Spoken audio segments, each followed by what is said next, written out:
Good morning, students.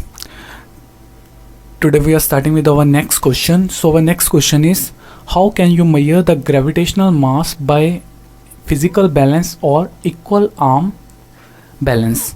So how we can calculate the gravitational mass by using physical balance? So इसके basically three names है. That is physical balance, second name is equal arm balance, and third name is beam balance. Beam balance. सो सबसे पहले हम देखेंगे इसकी construction. इसके various parts कौन से होते हैं. That is first part is over pan. So pans कौन से होते हैं जिसमें हमें वेट प्लेस करना होता है. जैसे हमारे पास नेक्स्ट फिगर दिया हुआ है. सो फिगर में ये जो हमारे पास होता है, this is our right pan. ये हमारे पास क्या होता है, राइट पैन. एंड जो लेफ्ट में है that is our left pan. So in which weights are place, जिसमें वेट प्लेस करना होता है. सो नेक्स्ट होता है हमारे पास लेवल एडजस्टमेंट. सो जो हमारे पास जो नेक्स्ट होता है हमारे पास दैट इज़ योर, इसे हम लेवल को एडजस्ट करते हैं. That is level adjustment. और इसको हम और नाम दे देते हैं, दैट इज़ नॉब. नॉब भी बोल देते हैं इसको. इसके दो नेम है, दैट इज़ लेवल एडजस्टमेंट और नॉब. सो इसका नेम पूरे इंस्ट्रूमेंट का नेम है फिजिकल बैलेंस, बीम बैलेंस और equal arm balance. So there are basically three names for this instrument. Next is our scale. So scale is for measurement of reading. So इसमें क्या होता है, एक scale लगा होता है. so जहाँ पे जो लगा हुआ है that is scale. So scale भी आगे दो तरह के हो सकते हैं.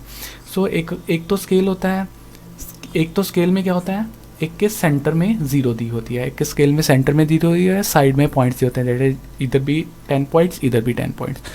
सो एक दूसरी तरह का स्केल होता है जिसमें क्या होता है, ज़ीरो साइड पे दी होती है, जिसमें ज़ीरो साइड पे दी हुई है. सो हमें बेसिकली ज़ीरो पे लेके आनी है रीडिंग. चाहे अगर सेंटर में दी है तो इस पॉइंटर को, दिस इज़ ओवर पॉइंटर. ये हमारे पास क्या होता है, पॉइंटर. इस पॉइंटर को क्या करना है, हमें सेंटर पे लेके आना है.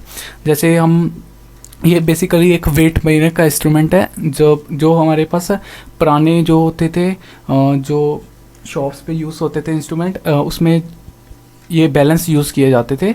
उसमें एक तो होता है कि बेसिकली ये वाला बैलेंस ही जो यूज़ होता था जिसमें सेंटर में ज़ीरो होती थी. इसमें दो तरह के हो सकते हैं, दैट इज़ ज़ीरो सेंटर पे भी हो सकते हैं, साइड पे. हमें बेसिकली जो पॉइंटर है, इस पॉइंटर को, दिस इज़ ओवर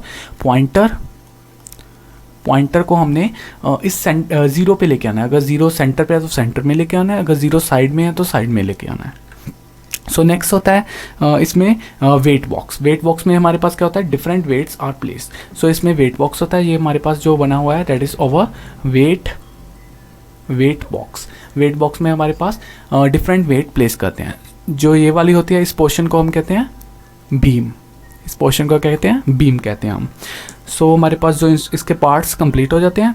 सो इसकी वर्किंग देख लेते हैं. Place the body whose mass is to be measured in the left pan. उससे लेफ्ट पैन में रख देंगे या राइट पैन में, एक पैन में रख देंगे. And place the standard weights in the right pan. At the standard weights in the right pan. उसमें ऐड तब तक करते रहेंगे जब तक क्या होगा, pointer swings equally in both the direction. Hence we can calculate the mass.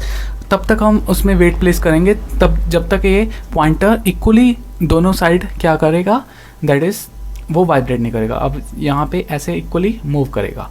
But अगर ज़ीरो साइड पे है तो वो ज़ीरो के पास आएगा, वो इक्वली रोटेट नहीं करेगा. इसके लिए हम इसका एक्सपेरिमेंट देख लेते हैं. एक्सपेरिमेंट वाली एक वीडियो देख लेते हैं इसकी पूरी की.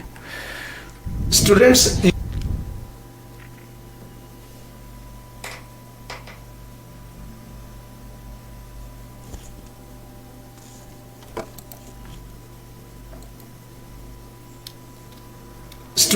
you know, this is the physical balance. It is used to measure masses of different objects in laboratory. It has a beam. This white color bar is called beam. This beam is resting from center, resting at center, you know, with that point it is resting on fulcrum. There are two pans. They are hanging from beam. Beam has two pans hanging on both sides with the help of these hooks. These are hooks, you know. Yes, it is placed on the hook, and you know, beam carries two hooks and hooks are hanging two pens. Now I tell you what is this beam used for. You know it is used for measuring mass. Suppose we have this battery, we want to find its mass, and we will place it in the left pen, and now we will place some suitable masses, the masses that can balance this battery. These masses are placed in the right pen. I placed two weights in the right pen. Now I turn this knob clockwise, and the fulcrum will rise from its position.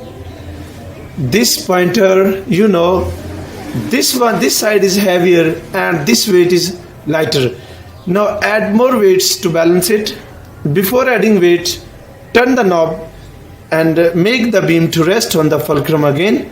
Now put the weight in the right pen, more weight. Now turn it again. Again this side is lighter and this one is heavier. We have to balance it. Add more weights.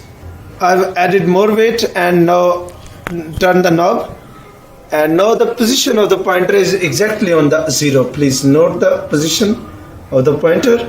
When pointer is on the zero position, you have balanced it. Now measure the weight. I have removed all these weights from the right pen. Now we will make their total, and the total will be, I think,